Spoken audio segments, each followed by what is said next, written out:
On raconte que, dans un bureau discret du palais d'El Mouradia, une phrase prononcée par Tebboune aurait figé 3 diplomates français. Une condition, une seule, qui pourrait renverser 60 ans d'équilibre fragile. Ce que vous allez entendre ici, seul 1% de la population le connaît réellement, parce qu'aucun média n'ose en parler.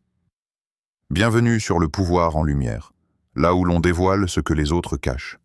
Likez cette vidéo pour qu'on puisse continuer à révéler la vérité. Abonnez-vous et activez la cloche pour ne rien manquer des vraies infos. Partagez cette vidéo avec ceux qui doivent se réveiller. Et commentez au fil de la vidéo. Votre avis compte et on lit tout. La France pensait contrôler le jeu. L'Algérie vient de changer les règles. Pendant des années, Paris a entretenu un système subtil d'ingérence culturelle et diplomatique, jamais assumé, toujours maquillé. Mais cette époque est terminée. Tebboune surprend tout le monde. Il pose une condition historique, claire, frontale, bouleversante. Avant, la France imposait ses narratifs, manipulait les dossiers sensibles et utilisait des relais médiatiques pour façonner l'opinion. Maintenant, l'Algérie exige une clarification officielle. Fin de l'ambiguïté française sur le Sahara occidental, fin du double jeu avec le Maroc, fin des pressions médiatiques contre Alger. Une demande qui expose tout un réseau. Pourquoi maintenant? Parce que quelque chose a été découvert. Un rapport interne, que Paris voulait garder secret, est arrivé sur le bureau du président algérien. Un rapport qui révèle des liens entre les réseaux français, le Magzen et Boualem Sansal. Oui, le même Sansal qui, ces dernières semaines, s'aligne étrangement avec les positions marocaines. Une ingérence plus profonde que prévu. Ce que vous allez entendre peut changer votre perception pour toujours. Selon ce rapport, certains cercles culturels français ont soutenu des personnalités favorables au Magzen pour influencer discrètement l'opinion algérienne. Et Sansal apparaît au centre. Si la condition de Tebboune est acceptée, c'est un aveu. Si elle est refusée, la relation franco-algérienne peut exploser. La majorité ignore encore cette réalité. Mais maintenant que vous la connaissez, vous voyez les pièces du puzzle s'assembler. Le plus choquant, la première condition n'est que l'entrée. La deuxième est un séisme. Commente si tu sens que cette affaire va beaucoup plus loin que ce qu'on nous dit. Imaginez une salle silencieuse au Quai d'Orsay. Les diplomates lisent la condition algérienne. Certains pâlissent. Ils savent que si l'Algérie rend cela public, la France perdra son dernier bastion d'influence au Maghreb, le dossier que Paris ne veut pas toucher. La condition de Tebboune vise directement le point le plus sensible. Les manipulations françaises autour du Sahara occidental pendant 40 ans, Paris a joué un rôle ambigu, un soutien informel au Maroc, des pressions sur l'ONU et des relais médiatiques pour minimiser la position algérienne. Pourquoi certains écrivains, diplomates et journalistes prenaient systématiquement position pour Rabat? La réponse est explosive.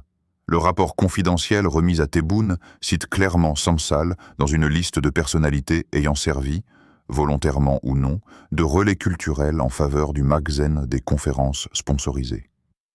Des voyages d'études, des interventions médiatiques soigneusement synchronisées. Tout cela au moment exact où l'Algérie dénonçait l'ingérence marocaine dans la région. Les Algériens n'ont jamais oublié les années où la voix du peuple était étouffée par des narratifs étrangers. Voir un intellectuel algérien se ranger du côté d'un pouvoir hostile ravive une douleur profonde Paris piégé. Si elle soutient Sansal, elle confirme l'ingérence. Si elle s'en détache, elle fâche Rabat. Seul 1% des gens comprend le poids géopolitique de ce moment.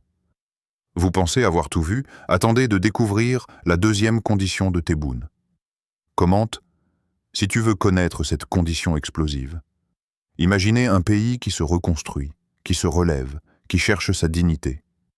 Et au moment où il avance, un de ses écrivains les plus connus choisit d'applaudir ceux qui l'ont longtemps humilié.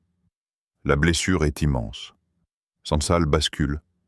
Mais pourquoi maintenant? Boualem Sansal, connu pour ses positions controversées, apparaît aujourd'hui aligné avec le Magzen marocain, Mais ce basculement n'est pas un hasard. Avant, Sansal critiquait le pouvoir algérien, mais restait neutre envers Rabat. Aujourd'hui, il vante l'ouverture marocaine, attaque l'Algérie à l'étranger et adopte exactement la rhétorique diplomatique du Maroc. Pourquoi ce changement brutal? Pourquoi maintenant, au moment où Paris est mise sous pression? Le réseau franco-marocain derrière Sansal.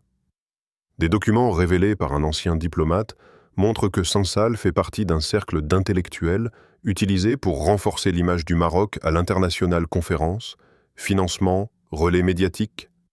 Tout est orchestré. Un outil contre l'Algérie. L'objectif? Affaiblir l'image d'Alger.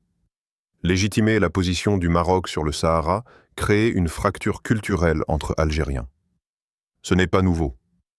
Dans les années 80 et 90, Rabat utilisait déjà des écrivains et journalistes étrangers pour influencer la perception du Maghreb. La majorité ignore encore cette réalité. Mais maintenant, tout devient clair.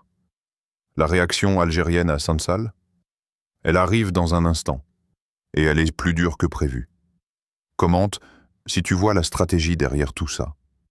Une fuite diplomatique révèle que la deuxième condition de Tebboune a été qualifiée de menace stratégique par Paris. Une condition que même certains ministres français ont refusé de mentionner dans leur rapport, la condition la plus dangereuse. La deuxième condition exige de Paris la fin de tout soutien, direct ou indirect, au Maroc dans le dossier du Sahara.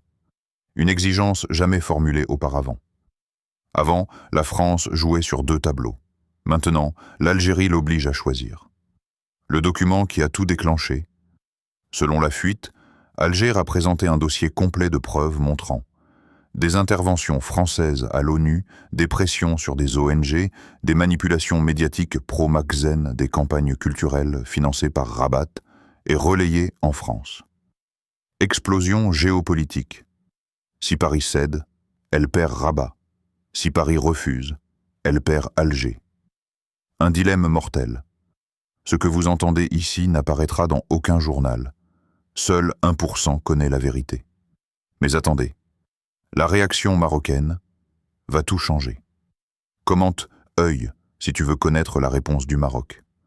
Le Maroc pensait avoir la France dans sa poche, mais lorsqu'il découvre la condition algérienne, Rabat réalise qu'il est en train de perdre son allié historique.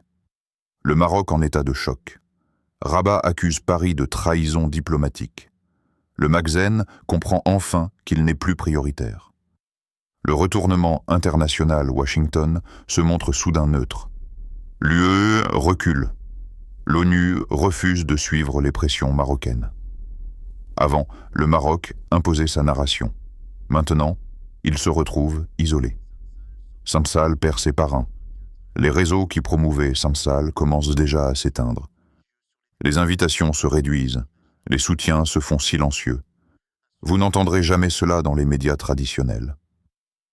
Il reste une question. Comment la France va-t-elle répondre officiellement à l'Algérie? Commente si tu veux entendre la réponse française. Un document interne du Quai d'Orsay fuite. Il révèle la réponse française à l'Algérie, une réponse ambiguë, calculée et dangereuse. Paris tente de sauver la relation, mais trop tard, la réponse française. La France accepte la première condition, mais refuse la seconde.